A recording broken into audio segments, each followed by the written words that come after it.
kaya Lu, happy birthday. Karon sa mong birthday, National Heroes Day, ug para sa mo hero ka para sa ako gani. So pasalamat mi sa imong kinabuhi, grabe kay mong blessing makita sa amo. Grabe kayo ka nahimong blessing sa amo, pinaagi sa grasya ni Lord ug nakaila ka namo. Salamat kay Lu sa pagiging model sa amo as Christ, as follower ni Christ, as leader, spiritual leader pud namo.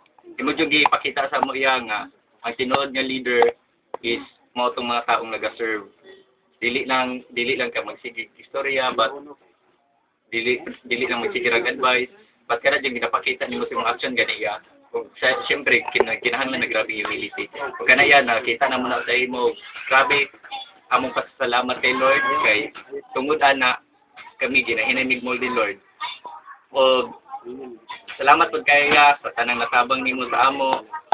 Although sa trial sa grupo, imo jud ming i-advisean, imo jud ming gi-mentor para mabalik kani mi sa kung asa mi dapat uting gaya. Salamat kay asa man ka mapadulong. You have been always a blessing gid sa uban. Kabalo ko kung asa man ka karon mapadulong, maging blessing pud gani ka dito kung asa ka isa ni Lord. You have been such a good missionary. Kana gusto ko na mo i-follow. I hope sooner nga makita ninyo usab kauban sa mong grupo o ganguban na po sa mong grupo. I believe missionary na po parehas nimo. Salamat kayo ya. You have been such a good leader. Philippians 1:6 ya, imuha gyud na kayo ginahatag ni Lord sa imo. For I know that the God who began the good work within you will continue His work until it is finally finished in the day when Christ Jesus return.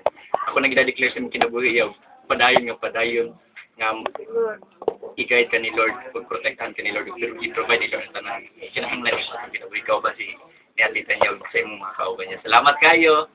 I love you so much. With the love of the Lord. Salamat ya.